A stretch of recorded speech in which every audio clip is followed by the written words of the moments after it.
It is my privilege to introduce Gil Troy. Gil is an American presidential historian and professor of history at McGill University. He is the author of 12 books and the editor of 2, including Why Am I a Zionist? And The Essential Guide to October 7th and Its Aftermath. Please welcome Gil Troy.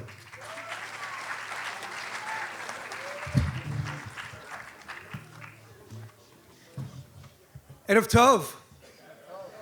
Good evening. And I think I have the privilege of saying Chag Sameach. Wow. Look how lucky we are. I know times are tough. I spent 20 years teaching at McGill University. I was at University of Ottawa last month, and protesters wanted to stop me because I'm an ethnic cleanser. Because I was supposed to get up and give a lecture about the joys of Zionism. And I was all ready for the fight. But you know what happened? Before I spoke, the president of the University of Ottawa, a French-Canadian human rights lawyer, walked in. And the chief of security of University of Ottawa walked in. And the protesters were silent. Because leadership counts. And because for a year and a half now, while yes, we have endured anti-Semitism and anti-Zionist anti-Semitism, and don't believe those lies that, oh, I love Jews. It's just Israel I hate. Oh, I'm not an anti-Semite. I'm just anti-Zionist. I only want to destroy 9 million Jews. What kind of insanity is that?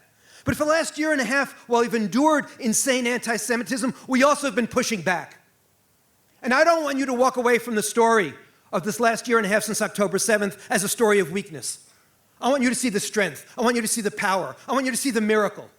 And right now, at this moment, think about what was it like to be a Polish Jew, a Ukrainian Jew 80 years ago, 85 years ago. You felt it. You've seen it. The sense of powerlessness, the sense of hopelessness, the sense of homelessness. Think, right here in Jerusalem, in this very holy spot, what was it like 77 years ago when everybody was telling David Ben-Gurion, don't do it. Don't announce tonight. We don't have money. We don't have fuel. We don't have weapons. We don't have support. And he said, we have no choice but to make the announcement now and to fight when necessary, but dream always. Think even a year ago, what was it like to be right here in Jerusalem when we knew that Hezbollah had 150,000 rockets? And we all were talking about how many weeks we would go without electricity, how many weeks we would go without running water, how many towers would fall, God forbid, in Tel Aviv. And see how much better we are today. We are the people of hope. We are the people who know how to fight when necessary, but dream and build and be rebuilt always. And that's what March of the Living is all about. And that's what this day is all about. And it's easy for me to get up and say Chag Sameach. But think about how hard it is for every one of the parents who's buried a child, every one of the husbands and wives who's buried a spouse, every one of the kids who's buried an Abba or an Ima, to make that switch. How do you go from the morning of Yom HaZikaron, of Remembrance Day, to the joy of Yom HaAtzmaut? How do you do it? But how do you not? How do we not do what I call the jujitsu, J-E-W? How do we not take the negative and turn it into a positive? How do we make sure that we don't wait? In the United States of America after World War II, they waited for a baby boom as a post-war phenomenon. We're having a baby boom right now during the war because, as you already heard, we are the people of hope. We are the people of the future. And so, yes, we have our problems. And I don't want you being terrified when you go to university campuses. I want you to be proud. I want you to be strong. I want you to know who you are. I want you to be ready to call on the strength of Jewish history, but also on the decency of Canadian values and American values. I want you not to be victims. I want you to understand that you are the heroes of today. You are the torchbearers of today. You are the ones who are going to make Jewish history and Canadian history better and better. Because this isn't just a fight for the Jewish people. This isn't just a fight for Israel. This isn't just a fight for Zionism. This is a fight for Western civilization. This is a fight for truth. This is a fight for liberalism. And it breaks my heart. They are in the front lines. Look, man, I'm a university professor. That means I'm a case of arrested development. I got to the university and never left. I worshiped the university. I taught at McGill for 20 years. It was the great privilege of my life. How lucky I was to be in a world where we're supposed to ask questions and learn from one another. And too many people have hijacked that and turned it. But you have the opportunity to be the healing. You have the opportunity to be the tikkun. You have the opportunity to come say, no, I'm a consumer. I have rights. And I'm not going to be passive, I'm going to be active. That's the Zionist move. We don't absorb the blow, but we change history. It must be so crazy to come from Poland and then come to the beauties of Israel, but then go down south and see these beautiful sites that turned into killing fields. And let's be honest. On October 7th, the Israeli government failed. On October 7th, the IDF, the Israel Defense Forces, failed. And at that moment, we were paralyzed. At that moment, we were lost. One of my sons, who had served as a commando in Duvduvan and had stopped in August 2023, was in Sri Lanka that day.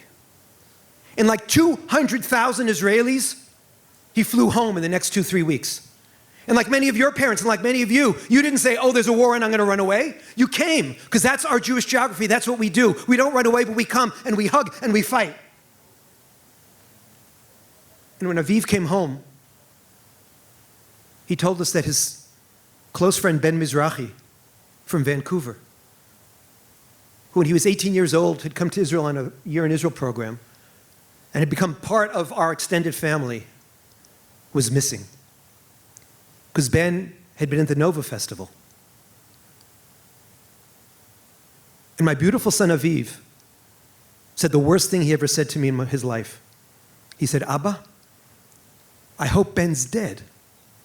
Because he couldn't imagine this beautiful young man in the hands of those beasts. And unfortunately, on Tuesday, October 9th, they found his body. And on Wednesday, October 10th, we went to his funeral.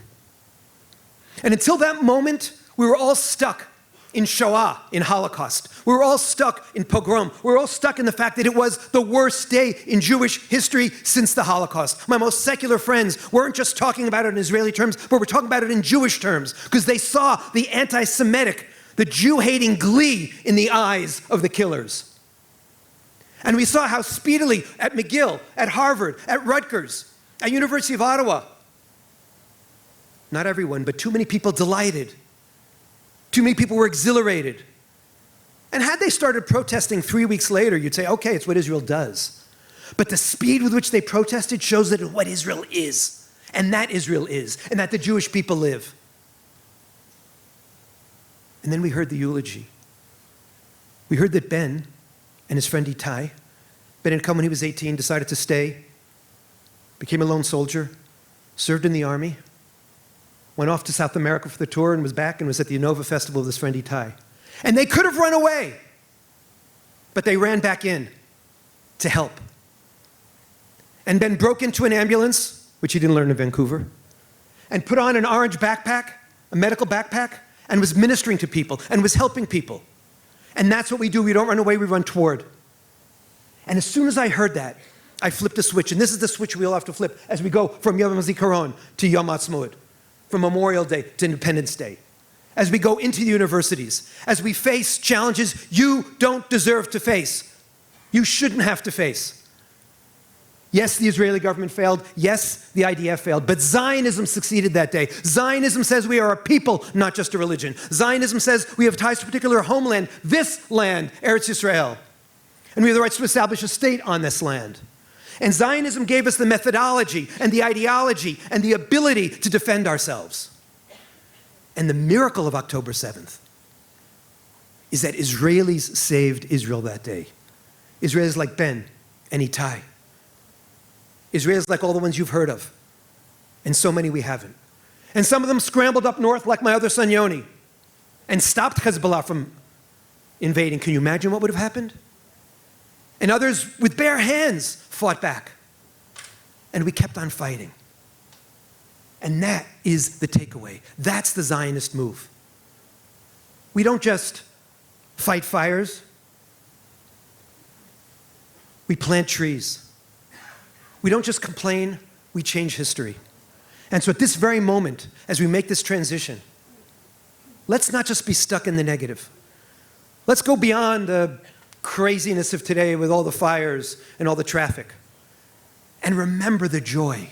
Remember the hope. We are the people of Hatikva. We are the people of the hope. We are the people of the future, and you are our heroes. Thank you so much for all that you do. Thank you so much. Thank you so much for understanding that you are fulfilling Canadian values. Thank you so much for proving Am Yisrael Chai.